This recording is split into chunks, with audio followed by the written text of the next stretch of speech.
तो एक बार फिर आप सभी का स्वागत। मथुरा से खबर है जहां पर पीएफआई के चारों सदस्यों की कोर्ट में पेशी कराई गई है। कड़ी सुरक्षा के बीच कोर्ट में पेश किया गया देशद्रोह, विदेशी फंडिंग समेत कई धाराओं में मुकदमा दर्ज हुआ है। आपको बता दें कि इनके पास से मोबाइल, लैपटॉप, संदिग्ध साहित्य बरामद हुआ। आज इन चारों को मजिस्ट्रेट कोर्ट में पेश किया गया। हाथरस कांड में जातिगत संघर्ष की साजिश का आरोप लगा है। मांड थाना इलाके के यमुना एक्सप्रेसवे से इनकी गिरफ्तारी हुई है। तो पीएफआई के चारों सदस्यों को कोर्ट में पेश किया गया। इन चारों सदस्यों को मजिस्ट्रेट कोर्ट में पेश किया गया है। मथुरा का मामला है जहां पर हाथरस कांड में जातिगत संघर्ष की साजिश का आरोप इन पर लगा है। तो देशद्रोह, विदेशी फंडिंग समेत कई धाराओं में मुकदमा दर्ज हुआ। इनके पास से मोबाइल, लैपटॉप, संदिग्ध साहित्य बरामद किया गया। मांड थाना क्षेत्र का मामला पीएफआई के चारों सदस्यों के कोर्ट में पेशी की गई है। तो कड़ी सुरक्षा के बीच कोर्ट में पेश किया गया। साथ ही साथ आपको बता दें कि देशद्रोह, विदेशी फंडिंग समेत कई धाराओं में यह केस दर्ज किया गया है। इनके पास से मोबाइल, लैपटॉप, संदिग्ध साहित्य बरामद किया गया। आज इन चारों को मजिस्ट्रेट कोर्ट में पेश किया गया है।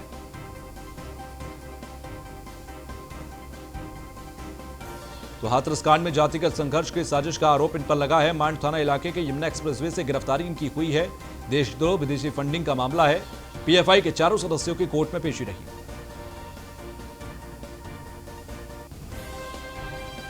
तो पीएफआई के चारों सदस्यों की कोर्ट में पेशी की गई है। कड़ी सुरक्षा के बीच कोर्ट में पेश किया गया।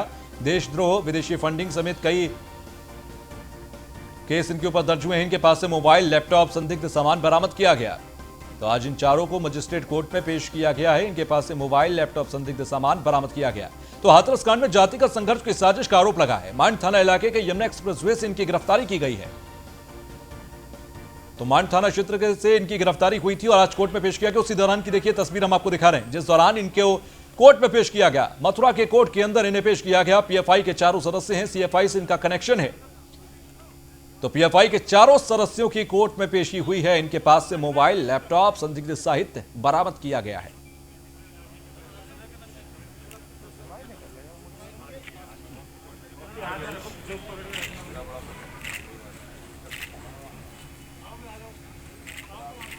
तो पीएफआई के चारों सदस्यों के कोर्ट में पेशी की गई है। आपको बता दें कि ये चारों संदिग्ध, इनका पीएफआई से कनेक्शन यानी कि पॉपुलर फ्रंट ऑफ इंडिया से इनका कनेक्शन, देशद्रोह के धाराओं में इन पर मुकदमा दर्ज हुआ है। तो देशद्रोह, विदेशी फंडिंग और तमाम ऐसे संगीन अपराधों में इनका मामला दर्ज किया गया है। फिलहाल कोर्ट के अंदर इनकी पेशी की गई। ये चारों आरोपी, चारों पीएफआई के सदस्य, इसमें से एक का सीएफआई से कनेक्शन है। सीएफआई का ट्रेजरर बताया जा रहा है। साथ ही साथ आपको यह भी बता दें कि अतीक नाम का जो शख्स गिरफ्तार हुआ है उसके कनेक्शन दिल्ली में शाहीन बाग में, क्योंकि वो रह रहा था और जामिया में वो पढ़ता था, इसके कनेक्शन सीधे सीएफआई और पीएफआई से मिले हैं। मुजफ्फरनगर का रहने वाला बताया जा रहा है। संवाददाता गगन हमारे साथ मथुरा से जुड़े हुए हैं। गगन, पेशी कर दी गई है और चारों पर कई गंभीर धाराओं में मुकदमा दर्ज हुआ है। क्या जानकारी कोर्ट के बाहर अभी मिल पा रही है? जी, मैं बता दूं आपको, अभी तक जो है चारों आरोपी न्यायालय में अंदर हैं और लगातार उनके ऊपर जो है उनका सुनवाई चल रही है कि कितने दिन की न्यायिक हिरासत में इनको लिया जाएगा। ठीक है, लेकिन साथ ही साथ गगन देखा जाए, क्योंकि जिस तरीके से चारों के ऊपर आरोप लगे हैं काफी गंभीर हैं, अभी तक कुछ जानकारी मिल पाई है कि इन्होंने क्या कुछ कबूला है पुलिस की पूछताछ में? पुलिस ने जो एफआईआर जो दर्ज की है उसमें ये लिखा गया है कि इनके पास से जो लैपटॉप है, जो मोबाइल है, जो साहित्य है, जो पैम्पलेट्स हैं जो बरामद हुई हैं, उनके आधार पर यह स्पष्ट हो रहा है कि ये जो है पीएफआई से जुड़े हुए लोग हैं। ठीक है, बहुत बहुत शुक्रिया हमसे जुड़ने के लिए।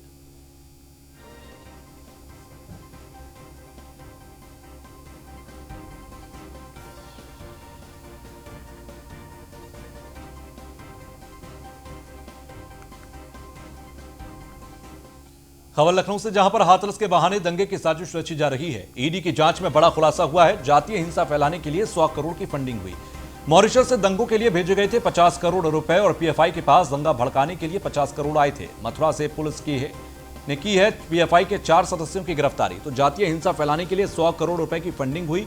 मॉरिशस से दंगों के लिए भेजे गए थे 50 करोड़ रुपए और मॉरिशस से यह पैसा भेजा गया था। पीएफआई के पास दंगा भड़काने के लिए 50 करोड़ रुपए आए थे। तो मथुरा से पुलिस ने की है पीएफआई के 4 सदस्यों की गिरफ्तारी। हाथरस के बहाने दंगे की साजिश रची जा रही है।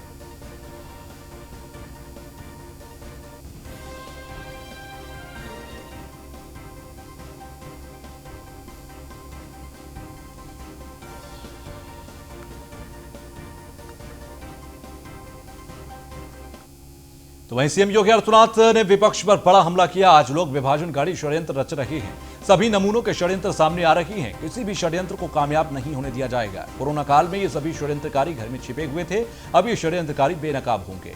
इन सभी षड्यंत्रकारियों पर कानूनी कार्रवाई होगी। हम किसी की भी साजिश को सफल नहीं होने देंगे। समाज में विद्वेष पैदा करने वालों पर सख्त से सख्त कार्रवाई करेंगे। ये सभी समाज में विद्वेष पैदा करके विकास को रोकना चाहते हैं। तो हाथरस कांड में ईडी ने दावा किया है कि यूपी में दंगा भड़काने के लिए मॉरिशस से फंडिंग की गई थी। इस खुलासे पर मुख्यमंत्री योगी आदित्यनाथ ने कहा कि हम किसी भी साजिश को सफल नहीं होने देंगे। वायदों पर, झूठे नारों पर, जाति, क्षेत्र, मत और मजहब के आधार पर समाज को बांटने वाले लोग आज भी अपनी विभाजनकारी उस मानसिकता से बाज नहीं आ रहे हैं। आज भी वह पीढ़ी दर पीढ़ी विभाजन की मानसिकता उनके मनोमस्तिष्क पर उसी रूप में हावी हो रही है। इसलिए वे विकास उनको अच्छा नहीं लग रहा है, ये डेवलपमेंट उनको अच्छा नहीं लग रहा है, ये लोक कल्याण उनको अच्छा नहीं लग रहा है। गरीब के पास पहुंचने वाली शासन की योजनाएं उन्हें अच्छी नहीं लग रही हैं। और यही कारण है कि वे षड्यंत्र पे षड्यंत्र रचते जा रहे हैं, रोज नए षड्यंत्र को जन्म देना। आप सुन रहे होंगे इन सभी नमूनों के एक एक वक्तव्य, एक एक कृत्य जनता के सामने साफ गोई के साथ सामने आते हुए दिखाई दे रहे हैं।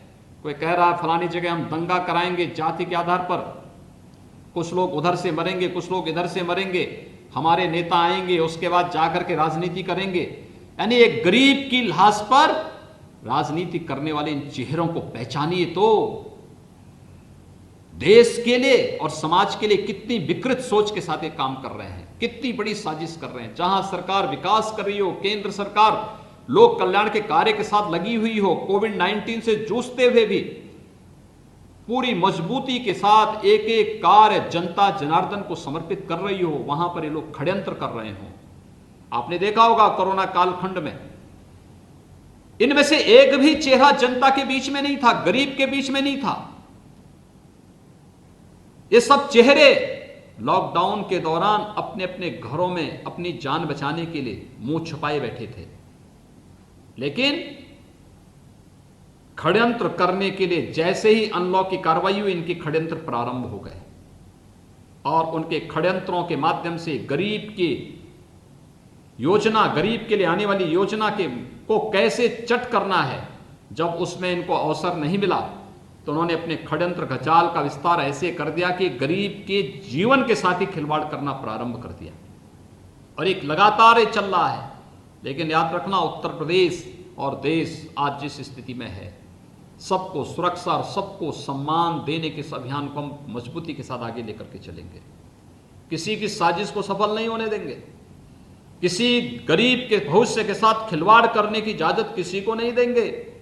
ये सभी षड्यंत्रकारी बेनकाब होंगे और बेनकाब होने के अलावा कानूनन कार्रवाई भी सख्ती के साथ ऐसे तत्वों के साथ हम लोग करेंगे जो लोग समाज के माहौल को खराब करके, समाज में जातीय विद्वेष पैदा करके, अराजकता पैदा करके, विस्वमन करके विकास को अवरुद्ध करना चाहते हैं। खबर हाथरस केस से जुड़ी हुई, जहां पर पीड़ित परिवार की सुरक्षा बढ़ा दी गई। गृह विभाग ने सुरक्षा इंतजामों के आदेश दिए हैं। पीड़िता के घर लगाए गए हैं सीसीटीवी कैमरे। परिवार की सुरक्षा के लिए ये सीसीटीवी कैमरे लगाए गए। घर के बाहर गली में भी लगाए गए सीसीटीवी कैमरे। पीड़ित परिवार की सहमति से ये सीसीटीवी कैमरे लगे हैं। परिवार की सहमति से ये सीसीटीवी कैमरे लगाए गए। प्रशासन की तरफ से जानकारियां दी गई हैं।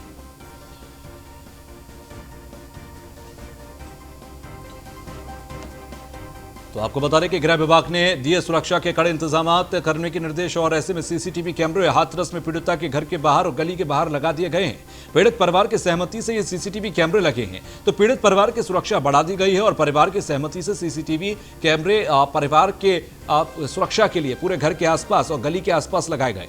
फिलहाल आपको यह भी बता दें कि हाथरस केस में लगातार जिस तरीके से तमाम पीएफआई के नाम सामने आए, तमाम दंगाइयों के नाम भी सामने आ रहे हैं, तो ऐसे में गृह विभाग की तरफ से ज्यादा सुरक्षा पुख्ता की जा रही है और गृह विभाग ने सुरक्षा के इंतजामों का आदेश और निर्देश दिया है। तो ब्रेक के बाद एक बार फिर आप सभी का स्वागत। उपचुनाव को लेकर एक्शन में है सीएम योगी आदित्यनाथ। उन्नाव में कार्यकर्ताओं के साथ सीएम ने बैठक की है और बांगरमाऊ विधानसभा क्षेत्र में सीएम योगी आदित्यनाथ ने संवाद किया। सेक्टर बूथ स्तर के कार्यकर्ताओं के साथ वर्चुअल संवाद है। सीएम आवास से सीएम योगी की वर्चुअल बैठक चल रही है। तो ऐसे में कोरोना काल में टेक्नोलॉजी का इस्तेमाल हुआ, सीएम ने कहा। इसके साथ ही साथ 8 करोड़ लोगों को गैस उपलब्ध करवाई गई है, यह भी सीएम की तरफ से आज जानकारी दी गई। कोरोना काल में स्वास्थ्य सेवाओं का इस्तेमाल टेक्नोलॉजी से हुआ है। यूपी में तकनीक के माध्यम से सभी के जीवन में खुशहाली लाई जा रही है। केंद्र और प्रदेश सरकार की तमाम योजनाएं लोगों तक पहुंची हैं। तो हमने जाति को लेकर कभी भेदभाव नहीं किया, ये सीएम योगी आदित्यनाथ ने कहा। विकास और कल्याणकारी योजनाएं सभी तक पहुंचाएंगे, ये भी सीएम ने कहा। तो गरीब लोगों के लिए 2014 के बाद से किए गए और बीजेपी ने काम करके दिखाया। यहीं बीजेपी को दूसरी पार्टियों से अलग बनाता है। स्वास्थ्य सेवाओं में 3 साल के काम का लाभ हमें कोरोना काल में मिला है। तो आज भी लोग विभाजनकारी षड्यंत्र रच रहे हैं। सभी नमूनों के लिए षड्यंत्र सामने आ रहे हैं। तो केंद्र प्रदेश सरकार कोरोना काल में सभी की मदद कर रही है। सीएम योगी आदित्यनाथ की तरफ से इन तमाम बातों को किया गया और ये सभी षड्यंत्रकारी घर में छिपे थे।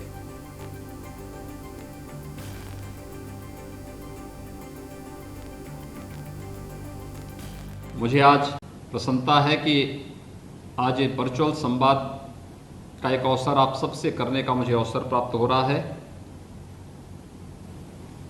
कोविड-19 के खतरे से बचाव करते हुए हम लोग टेक्नोलॉजी के माध्यम से प्रत्येक नागरिक के जीवन में खुशहाली लाने का काम कर सकते हैं। और टेक्नोलॉजी कितनी उपयोगी हो सकती है, यह आदरणीय प्रधानमंत्री जी ने 6 वर्ष पहले डिजिटल इंडिया की घोषणा के साथ जो विभिन्न प्रकार की घोषणाएं की थी, उनके माध्यम से हम सबको जो राह दिखाई थी, आज उसका प्रभाव हमारे सामने है।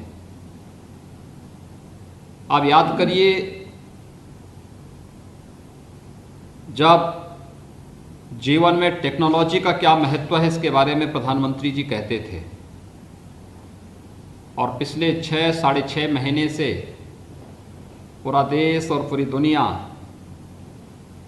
कोविड-19 यानी कोरोना वायरस से जूझ रही है। उन स्थितियों में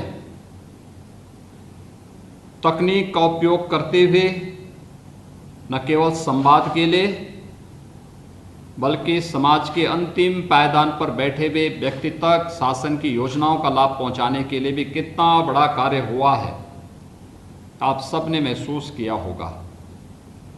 चाहे वह गरीब कल्याण प्रधानमंत्री गरीब कल्याण पैकेज के माध्यम से 80 करोड़ लोगों को निःशुल्क राशन की सुविधा उपलब्ध कराने का कार्य हो, चाहे वह 8 करोड़ लोगों को निःशुल्क रसोई गैस के कनेक्शन के साथ ही सिलेंडर भी उपलब्ध कराने की कार्रवाई हो, चाहे वह देश के अंदर हर एक कोविड पॉजिटिव पेशेंट को निःशुल्क स्वास्थ्य की सुविधा उपलब्ध कराने का कार्यक्रम रहा हो,